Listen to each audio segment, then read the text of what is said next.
చెప్పండి, ఎవరు గెలిచే అవకాశం ఉంది జూబ్లీ హిల్స్లో? జూబ్లీహిల్స్లో నవీన్ యాదవ్ గెలిచే అవకాశం ఉంది. స్థానికుడు.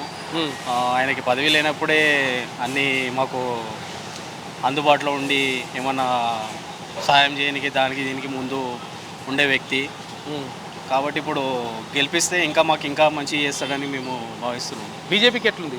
దీపక్ రెడ్డికి క్యాడర్ లేదండి ఇక్కడ. కాంగ్రెస్ ఇప్పుడిప్పుడే నవీన్ యాదవ్కి ఇచ్చినారు కాబట్టి ఇంకా ఎదుగుతుంది.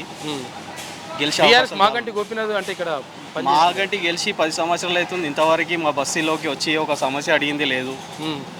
మా గల్లీలో ఇంతవరకు పీజీఆర్ హయాంలో చేసిన రోడ్ ఇంతవరకు మా గల్లీలో ఇంతవరకు రోడ్ వేసింది లేదు. పీజీఆర్ హయాంలో మాకు డెవలప్ అయింది. మాగంటి చేసింది అయితే మా బస్తీకి ఏం లేదు. ఆయన గెలిచిన తర్వాత మా బస్తీలో వచ్చిన సమయం లేదు ఇంతవరకు 10 సంవత్సరాల్లో. ఓకే. బీజేపీ క్యాడర్ లేదండి. మెయిన్ క్యాడర్ లేదు బీజేపీకి.